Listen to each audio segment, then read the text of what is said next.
We're getting into the papers, and we begin with a historic day in the U.S. They will either have the oldest president ever elected at 78 years old, that's Donald Trump, or the first female president ever elected, that's Kamala Harris. That will be later on today after the polls. Either way, it's actually historic. Over 77 million, that is the number of voters who've already cast their ballots by yesterday. And of course, more votes are expected to be cast today. But of course, we need to ask ourselves one simple question.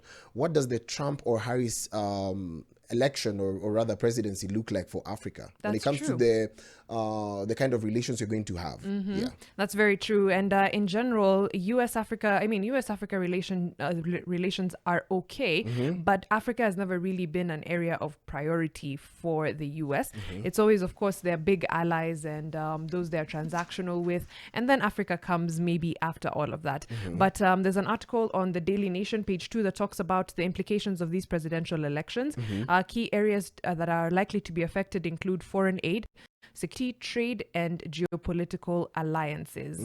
As that continues, we are also looking at two different leaders. One of them could be Kamala Harris or Donald Trump. And as we look at them, they've already promised a number of things that they may be concentrating on. Likely to maintain and possibly strengthen the current U.S.-Africa relations is something that maybe Kamala Harris would consider. Also expected to focus on human rights, climate change, and economic partnerships. And may pursue policies that address structural issues like debt relief and development aid.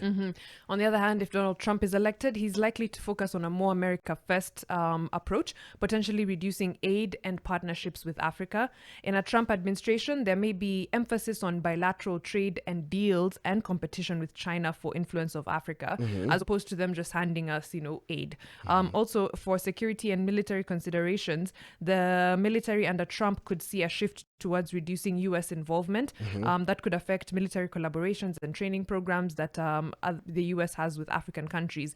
Under Harris, though, the U.S. may continue to support security initiatives that combat terrorism and maintain stability in the region. And already we can tell that the Biden administration was serious about their considerations when it comes to security and military involvement. In that, we've seen our troops going to Haiti, and of course, it's majorly because of the support with the US and the UN.